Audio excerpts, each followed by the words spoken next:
Imagine a woman sitting alone in a bustling military mess hall, her simple gray sweater blending into the background, her eyes fixed on a worn book as young recruits snicker and toss insults her way.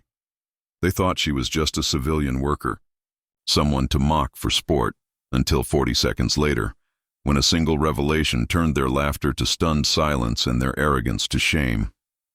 This is the story of Sarah Whitaker, a woman whose quiet strength hid a legendary past, and the moment her truth shook a room full of soldiers to their core. You won't believe what happened next, but it's a tale that will stay with you forever. Sarah Whitaker wasn't always the unassuming figure hunched over a tray of lukewarm stew in Fort Ramsey's mess hall. At 48, her dark hair was streaked with silver, her hands calloused from years of grit and sacrifice. Decades ago, she had been Colonel Sarah Whitaker, a Special Forces legend who led covert ops in places most soldiers only whispered about. Her mission saved countless lives, disarming warheads, rescuing hostages, outsmarting enemies in the dead of night. Her nickname, Ghost, came from her ability to slip through danger unseen, leaving only victory in her wake. But the cost was steep. A marriage lost to distance, a daughter estranged by years of absence, and scars, both visible and hidden, that never fully healed. Now retired, Sarah worked as a civilian consultant at Fort Ramsey, training recruits in strategy, though she kept her past buried, preferring the quiet of anonymity. She had returned to this base where her career began, hoping to find peace, to mend ties with her daughter, Emily, who lived nearby. But on this chilly November evening, a group of cocky recruits would unwittingly drag her back into the spotlight, setting the stage for a moment no one would forget.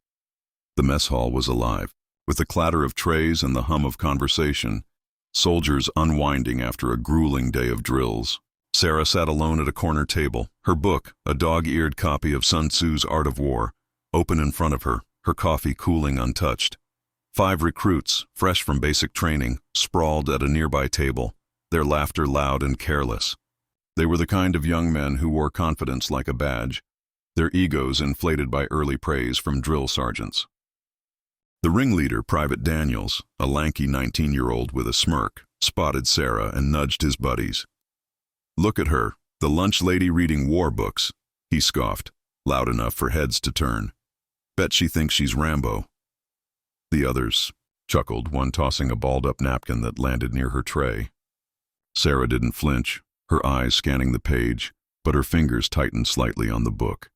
She'd heard worse in her time, enemy taunts in foreign tongues, threats in moonless jungles, but this stung differently, a petty cruelty in a place she once called home.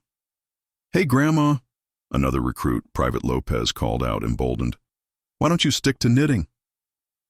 The table erupted, and a few nearby soldiers glanced over, some amused, others uneasy. Sarah's heart thudded, not with fear, but with the weight of a choice: stay silent or respond. She chose silence for now, but the air was thick with tension, and something was about to break. Daniels leaned back, tossing a grape at Sarah's table, missing her by inches. "What's the book, huh? You planning a war in the kitchen?" The group howled, and a few other recruits joined in, the mockery spreading like wildfire. Sarah closed her book slowly, her movements deliberate, her face calm, but her eyes sharp, like a predator sizing up prey.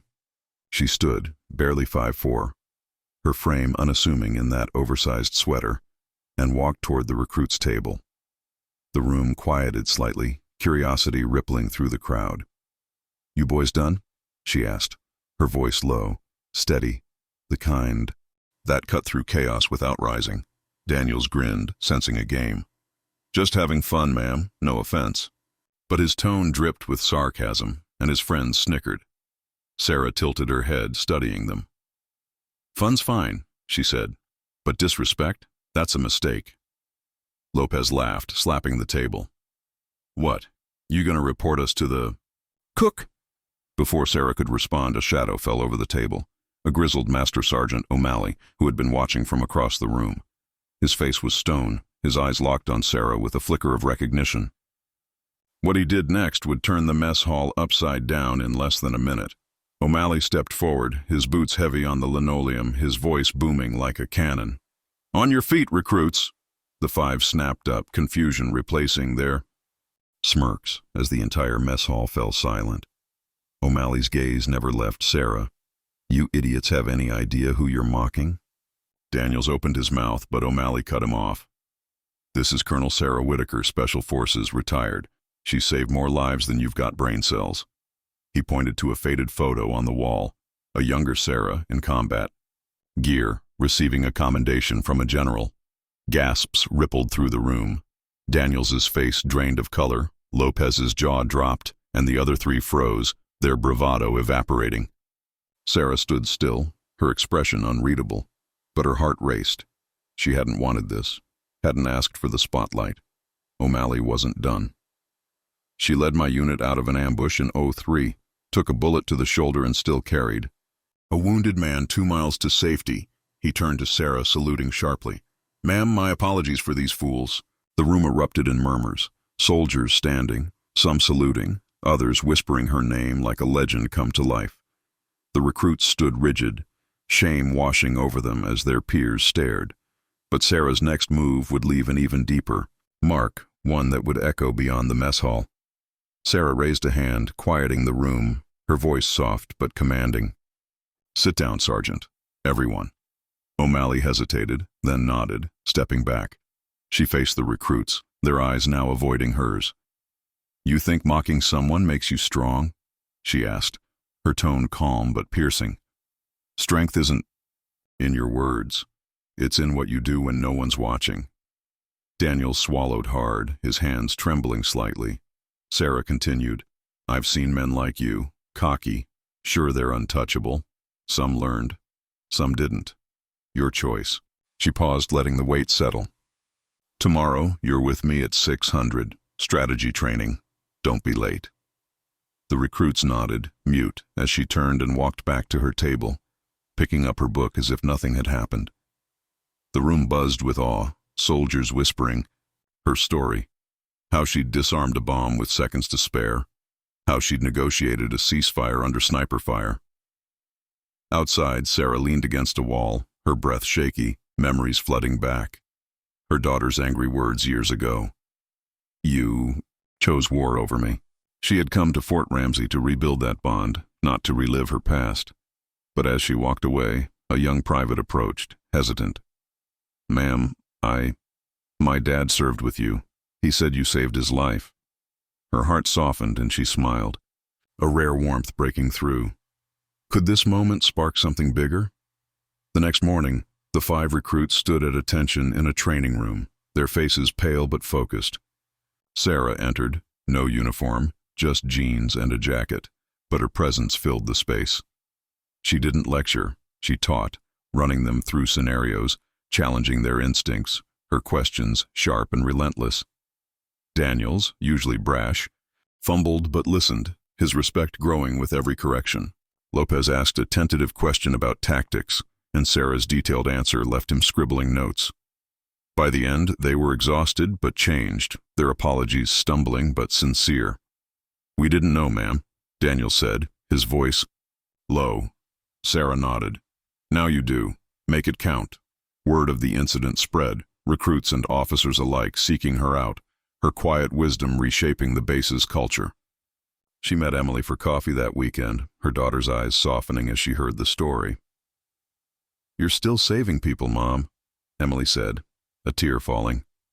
They hugged, a fragile bridge rebuilt. O'Malley organized a small ceremony, unveiling a plaque in Sarah's honor, but she downplayed it, insisting the focus stay on the troops. Yet, as she walked through the base, soldiers saluted, their respect a quiet tide. But one question lingered. Would her past keep pulling her back, or could she finally find peace? Months later, Sarah's influence lingered. The recruits she trained excelled, Daniels earning a commendation for quick thinking in a drill, crediting her lessons. She and Emily grew closer, their weekly dinners a ritual of healing. Sarah volunteered with veterans, sharing her story to inspire resilience. One evening, O'Malley handed her a letter from Lopez, now deployed, thanking her for teaching him humility. She smiled, tucking it away with her old dog tags. Fort Ramsey's mess hall became a place of respect, her photo on the wall a reminder. Never judge too quickly. As Sarah sat alone one night, reading under the same dim lights, a new recruit glanced her way, curious but cautious. She met his gaze, her eyes steady, and he looked away, a lesson learned without words. Her story, shared on channels like this, asks, what hidden strength lies in those we overlook?